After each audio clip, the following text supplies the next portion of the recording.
I'm here with my brother, Andy, from Black Belt Rise.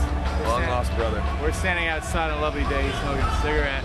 And what's going on down here? I've got 3 broken ribs, so... and you're still performing? Yes, well, I missed the first week of Warps, and now this is our 3rd day. It hurts like hell. Is this the first time you've ever broken anything? No, but this is the first time I've ever broken ribs. So it's weird because you can't really cast it or anything, you know? That's yeah. It's sort of an injury that requires a long time and no drinking and no fun. So what does the x-ray look like? Do you have a copy? It just looks like, well, when I first broke them, because of the impact and like how far I fell and landed on it, it's just like pieces of shrapnel, like bone, just kind of everywhere. Oh. So that's why I had to miss, because I ran the risk of like puncturing my lungs and shit, but now it sort of turns into calcium deposits, and it's all good now. Does this affect anything at all for your performance? Movement-wise, yeah, and I'm in a lot more pain. I'm probably a little bit more on edge. But the problem with that is that, you know, that being on edge, I can't really like fight anybody or anything, because they would just poke me in the ribs and I just crumble. So you can't win this week. Anyone wants to fight you? No, I can't. Yeah. Geez, is your set any shorter? Are you changing anything about the actual performance? No, I'm just trying my best to not seem like I'm in tremendous amounts of pain. So hopefully I'm a good enough actor that I can pull that off. Now, are you doing signings every single day on the tour? Yes. And what are people so far? What are they bringing you? What kind of kids have you got? Lots of Batman stuff. Did you ask for that? I'm a big Batman fan. I got a bunch of Batman tattoos, but I think that more than anything, the irony is great there. That I jumped off of a ledge, you know, in an attempt to maybe look a bit like Batman, and really like failed. Is there video of this fall? There's a lot of video of this fall. Different angles of the fall? Yes, there's a montage video, which is my favorite, which has like sad music, and it's a montage of every angle of my fall. I watched that quite a bit. So at what point did you know that was it? You were going to break your ribs, like halfway down? Immediately. Because the whole idea was, I thought I was going to climb up and then jump back on stage, but once I got up there, I realized that the height was way too high, and I'm wearing cowboy boots on marble.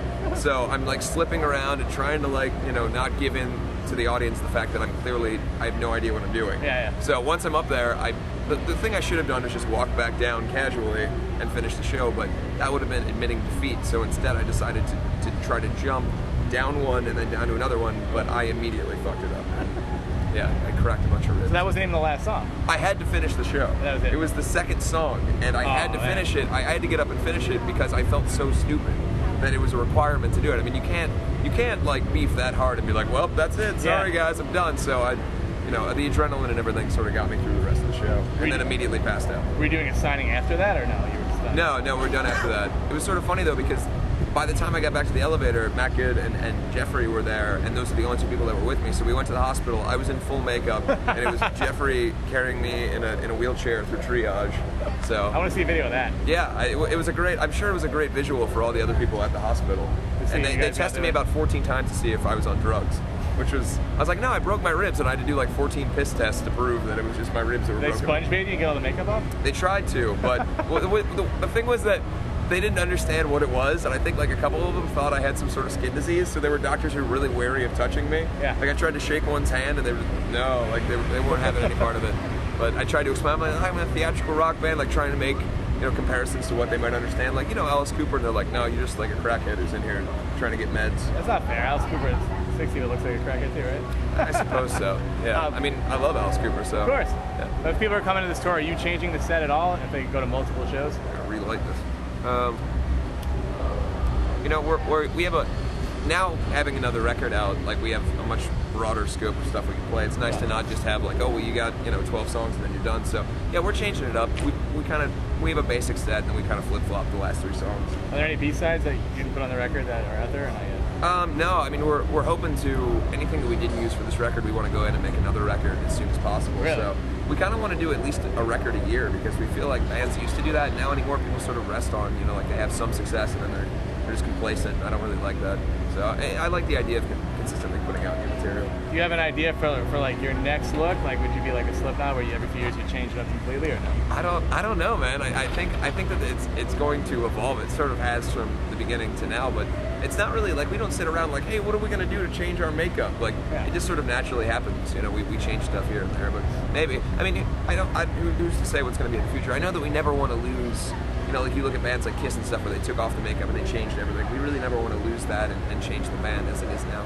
Yeah, but you can tell what you look like. You're not wearing that much. It's true, yeah. You can see my face, so. So when you're out at home in Hollywood and you're just not made up at all, do kids still recognize you? Are you able to spot you? You're pretty tall as well, right? Yeah, I think it's the height.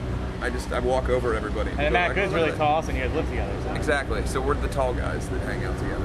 And he's always wearing a Black Veil Bride shirt, so it's sort of. He only has like 2 shirts. Yeah, I'm sure he was wearing the shirt on your show. Yeah, all I remember is he ate like 20 Pop Rocks. And, like, he told me about that. He was like losing his mind. Yeah. Every day for him, though. He's got very little left. Well, before we go, anything you want to say to the kids at home? Because every video you do is like a huge hit, so we got to make this one extremely memorable. I mean, at the end of the day, just don't jump off of things in an attempt to get back onto stage. If you're ever in a situation where you're performing on a stage, please don't jump to get back onto it via climbing. I mean, there's a lot of variables, but just don't break your ribs, really, at the end of the day. I think it's a pretty solid PSA message. Don't ever break your ribs. Thank you. Should I add like a rainbow going over this right now? Yes, please do. Edit a giant rainbow. Let's take the more you know. Take some seagulls. I don't know why, but seagulls flying. Unicorn.